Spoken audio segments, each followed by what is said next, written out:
Hello. So இன்றைக்கி நம்ம menu puri, black chana dal and potato curry. Puri பிடிக்கலன்னு யாராவது சொன்னால் அதை நம்பாதீங்க. Puri is the yummiest of all dishes.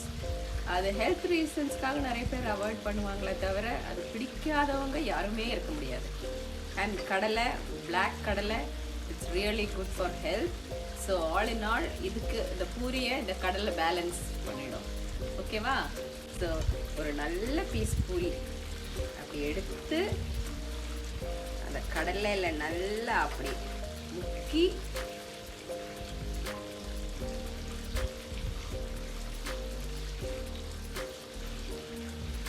சொல்கிறதுக்கு வார்த்தைகளே இல்லை. அந்த உப்பு, அந்த காரம், அந்த ஸ்பைசஸ் எல்லாம் அந்த கடலையில் ஊறி சூப்பராக குக் ஆகிருக்கு. It's super yummy, super tasty. இந்த கடலைக்கறி வந்து நீங்கள் இட்லி தோசையோடு சாப்பிட்லாம், புட்டு, ஆப்பம், ஏன் பிளெயின் பிரெட்டு ரைஸோட கூட சாப்பிட்லாம். ஆனால் பூரியோட பிரமாதம். இந்த கடலைக்கறி எப்படி பண்ணுறதுன்னு பார்க்கலாமா? ஸோ இதுக்கு தேவையான பொருட்கள் என்னென்னு பார்க்கலாம். First of all black chana dal கடலை ஒரு 7 to 8 hours தண்ணியில் ஊற வைக்கணும். ஊற வச்சுட்டு கொஞ்சம் உப்பு போட்டு குக்கரில் வேக வைக்கணும். இது வேக வச்ச சன்னா தால். ஓகே, அது ரெடியாக்கி வச்சுக்கணும். அடுத்து தேவையான பொருட்கள், நம்ம கொஞ்சம் மசாலா ட்ரை ரோஸ்ட் பண்ணி அரைச்சி வச்சுக்கணும். அதுக்கு என்ன தேவைன்னா all types of garam masala, whole garam masala. So சோம்பு ரொம்ப முக்கியம். ஒரு டீஸ்பூன் சோம்பு, ஒரு 3-4 லவங்கம், ஒரு 2 சின்ன பட்டை, ஒரு ஸ்டார் அனீஸ், ஒரு 2 ஏலக்காய், அண்ட் தென் திஸ் மேஸ். இது வயிற்றுக்கு ரொம்ப நல்லது. நான் கடலை எல்லாம் யூஸ் பண்ணும்போது இது கொஞ்சம் போட்டால் it's good for digestion and every thing. Okay, so இதெல்லாம் ஒரு ட்ரை ரோஸ்ட் பண்ணி ஒரு சின்ன வெங்காயம், ஒரு 3-4 சின்ன வெங்காயம் பொடி பொடியாக நறுக்கினது, அண்ட் ஒரு புடி தேங்காய், ஒரு புடினா ஒரு கைப்பிடி தேங்காய். இது எல்லாத்தையும் ட்ரை ரோஸ்ட் பண்ணி அரைச்சு நம்ம வச்சுக்கலாம். ஓகே, அப்புறம் ஒரு பெரிய வெங்காயம் தின்னா ஸ்லைஸ் பண்ணி வச்சிருக்கேன். அது ஒரு 2 சின்ன தக்காளி, ஒரு 2 பச்சை மிளகா. ஓகே, இதெல்லாம் தனியாக நம்ம கொஞ்சம் எண்ணெயில் வதக்கிட்டு இந்த அரைச்சி வச்சிருக்கிற மசாலாவை அதில் போட்டு அப்புறம் இந்த கடலையும் அதில் போட்டு கொதிக்க வச்சா நம்ம கடலை ரெடி.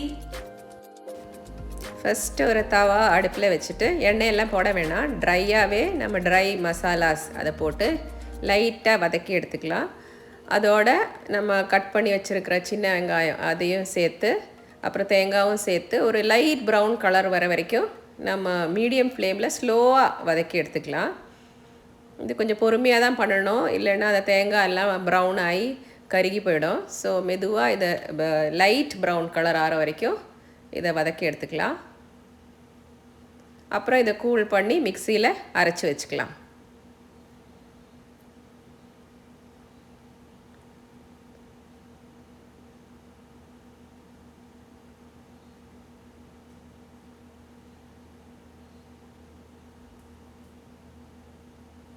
அப்புறம் இன்னொரு தவாவில் நான் 2 டேபிள் ஸ்பூன் தேங்காய் எண்ணெய் யூஸ் பண்ணியிருக்கேன். உங்களுக்கு வேணும்னா நல்லெண்ணெய் கூட யூஸ் பண்ணலாம்.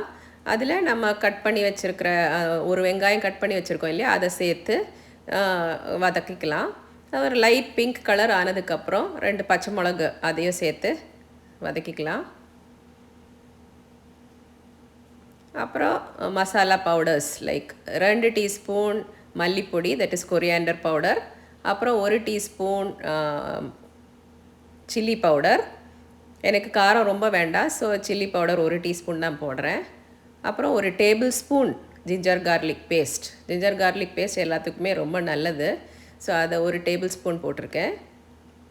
ஸோ இதெல்லாம் கொஞ்சம் நல்லா வதக்கிட்டு நம்ம கட் பண்ணி வச்சுருக்கிற தக்காளியும் சேர்த்து தக்காளி நல்லா குக் ஆகிற வரைக்கும் கொஞ்சம் மீடியம் ஃப்ளேமில் வச்சு குக் பண்ணிக்கலாம். தக்காளி நல்லா மேஷ் ஆகி வந்ததுக்கப்புறம் நம்ம குக் பண்ணி வச்சுருக்கிற கடலையை சேர்த்துக்கலாம். நான் 1 கப்பு கடலை தான் ஊற வச்சுருக்கேன். பாருங்கள் எவ்வளோ வந்திருக்கு குவான்டிட்டி. அப்புறம் நம்ம அரைச்சி வச்சுருக்கிற அந்த தேங்காயெல்லாம் போட்டு அரைச்சி வச்சுருக்கோம் இல்லையா, அதை வந்து சேர்த்துக்கலாம்.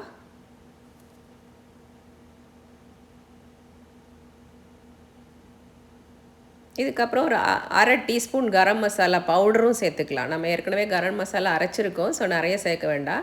ஒரு அரை டீஸ்பூன் சும்மா ஒரு ஸ்மெல்லுக்காக ஒரு அரை டீஸ்பூன் கரம் மசாலாவும் ஆட் பண்ணி இது எல்லாத்தையும் நல்லா கொஞ்சம் மிக்ஸ் பண்ணிவிட்டு நம்ம ஒரு மீடியம் ஃப்ளேமில் ஒரு 10 மினிட்ஸ் குக் பண்ணிக்கலாம். இந்த டைமில் நீங்கள் சால்ட்டு காரம் எல்லாம் சரியாக இருக்கான்னு செக் பண்ணிக்கோங்க. எனக்கு எல்லாம் சரியாக இருக்குது.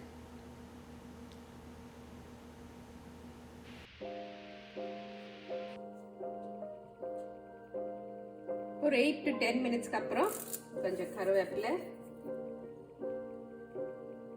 கொஞ்சம் கொத்தமல்லி இதெல்லாம் போட்டு நல்லா கிளறி விட்டு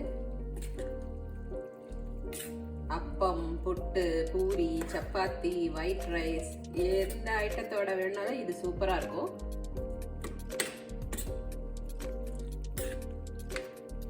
கொஞ்சம் வேணா இந்த கடலையை நம்ம கொஞ்சம் இப்படி மசிச்சு விட்டா இன்னும் டேஸ்ட் அண்ட் ஃப்ளேவர் கூடும். So just mash some of the pieces like that.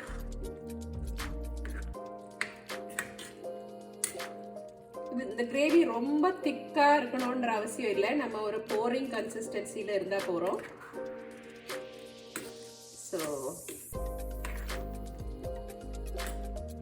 there you have it. Yummy yummy kadala curry.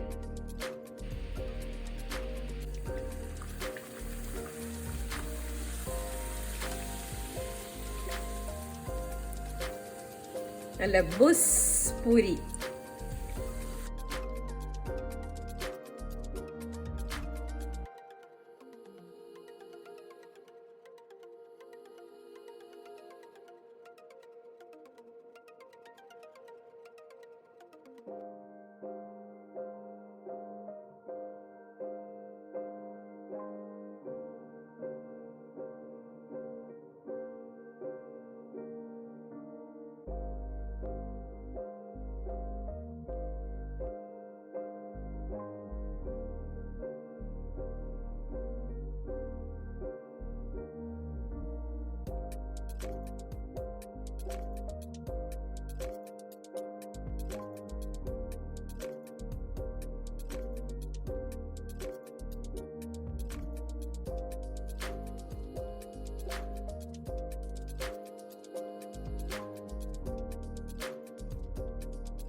Awesome.